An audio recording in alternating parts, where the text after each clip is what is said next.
Michael Steele, obviously, I spent time in the communications side in my time in politics. And what the committee has, just in the evidence we've seen, and Congressman Kinzinger says there that there's a lot that you don't know, is damn right I called the code red on every page. On every page. You've got Kevin McCarthy. Damn right I thought laws had been broken. Damn right I thought my members could get other members killed. You've got Donald Trump. Damn right I wanted to use the U.S. Pentagon, the State Department, and DHS to seize voting machines. And what the committee has an opportunity to do is say, not Adam Schiff this time, not even Robert Mueller, who worked for Republicans after 9/11, and all of you.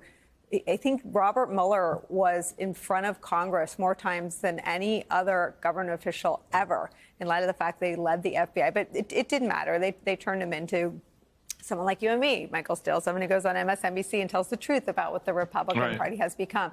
All of their witnesses are inside the Trump tent. The opportunity they have is to just recede and let Trump's people explain what they did. I absolutely agree, and I loved the idea of an HBO miniseries starring the January 6th congressional.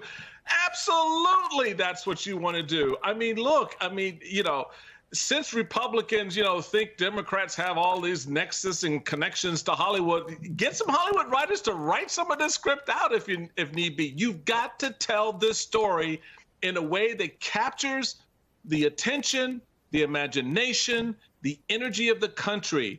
Take us into the summer, baby. I'm at the beach with a nice cold drink with my feet up, listening and watching what is going on with these hearings. That's where they need this thing to go to. Look, you don't have any runway left here.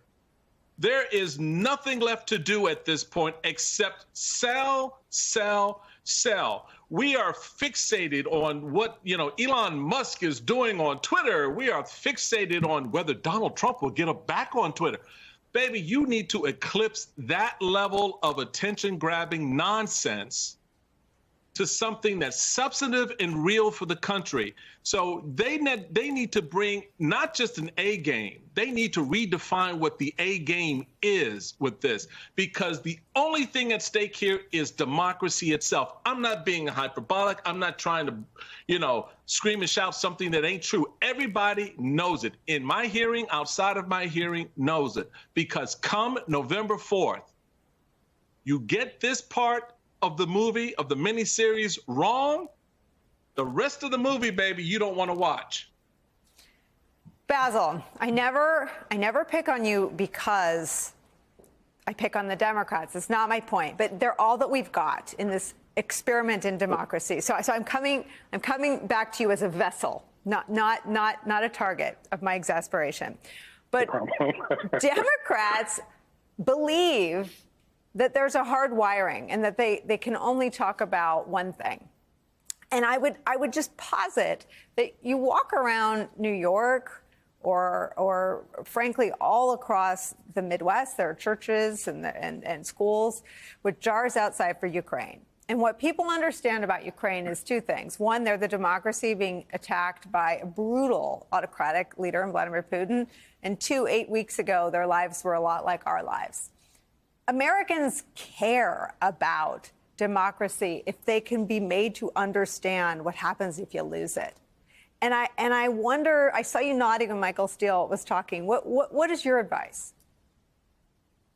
Well, I think everything that's been said about getting that narrative right is incredibly important, because we need to get people to buy into what's happening here and the consequences is if this is allowed to occur and metastasize into something larger that we probably can't even comprehend at this moment.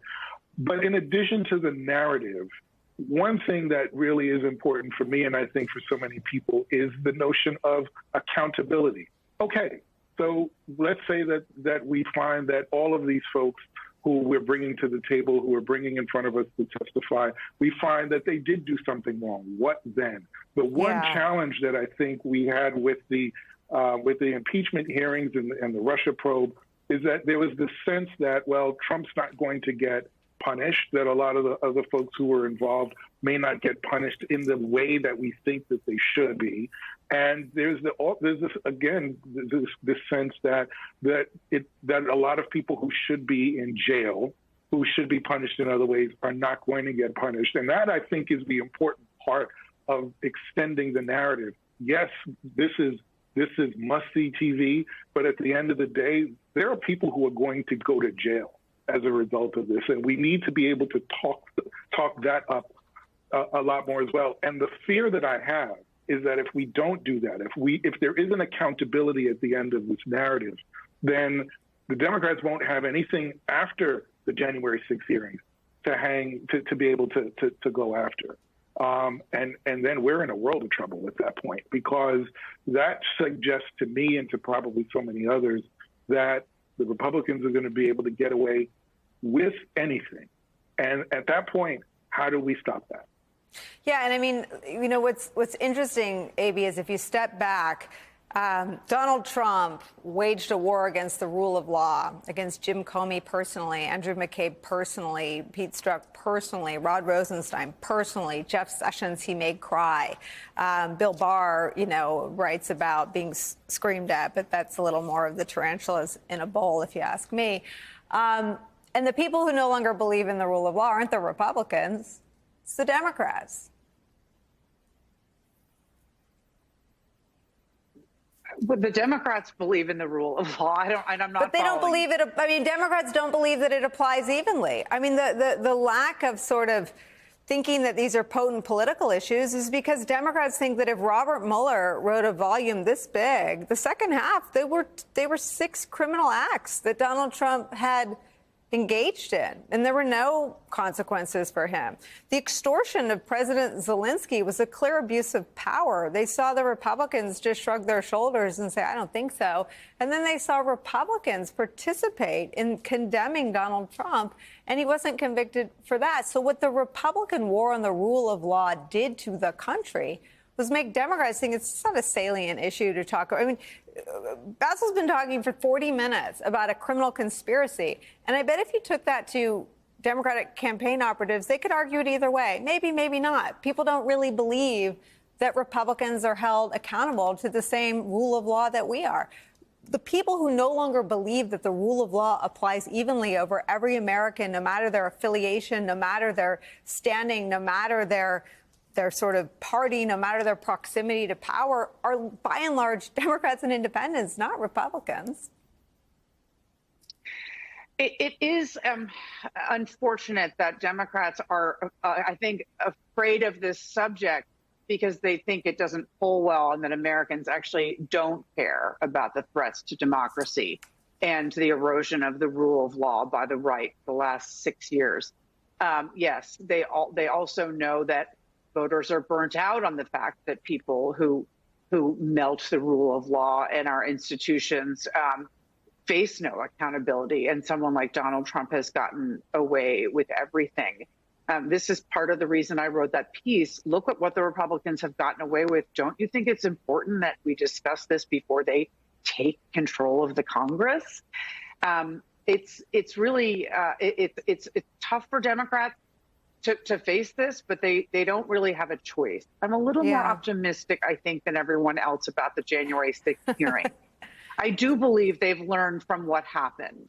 They know that Democrats as a party did not respond to the fact that Bill Barr destroyed the Mueller report's the idea of it being amplified and digested by the American public by lying about it and not releasing it until 3 weeks after he lied about it. Yeah. And the Democrats did not fight back about that. I think they've learned and they have been burned. And I do believe that, as Betsy describes, they are preparing to try to make this compelling so that if you don't sit down to watch the hearings, you still end up learning about it. This stuff will be shared. It will be talked about. It will be debated.